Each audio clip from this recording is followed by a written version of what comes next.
everyone. So நம்மளோட 11th NEET question தான் நம்ம பார்க்க போறோம். அந்த question என்னன்னா which is related to the ABO blood grouping.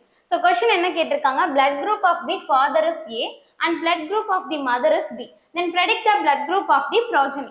So fatherக்கு என்ன சொல்லிட்டாங்கன்னா blood group A ன்னு சொல்லிட்டாங்க, மதருக்கு வந்து blood group B ன்னு சொல்லிட்டாங்க. இப்போ அவங்களோட டாட்டருக்கு வந்து என்னென்ன பாசிபிலிட்டிஸ் இருக்குன்னு கேக்குறாங்க. ஸோ இங்க வந்து கொடுத்துருக்கோம், அதோட ஜீனோடைப் என்ன அப்படின்னா ஃபாதருக்கு வந்து ஐஏவா இருக்கலாம், then I A then I A small I வந்து இருக்கலாம். ஸோ மதருக்கு வந்து இங்க கொடுத்துருக்கிறது I B then capital I B small I. So இதை வச்சு நம்ம எப்படி வந்து சார்ட் வந்து போடலான்னு பார்க்கலாம்.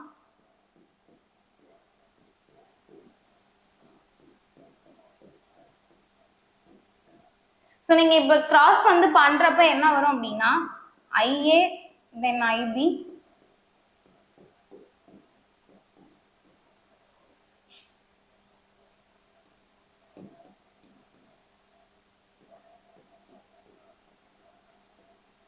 ஸோ ஐஏஐபிங்கிறப்ப ஏபி பிளட் குரூப் வருது, தென் ஐஏஐங்கிறப்ப A blood group, then B blood group, ஐஐங்கிறது வந்து ஓ பிளட் குரூப் இங்க வந்து உங்களுக்கு கொடுத்துருக்கேன். ஓகேங்களா?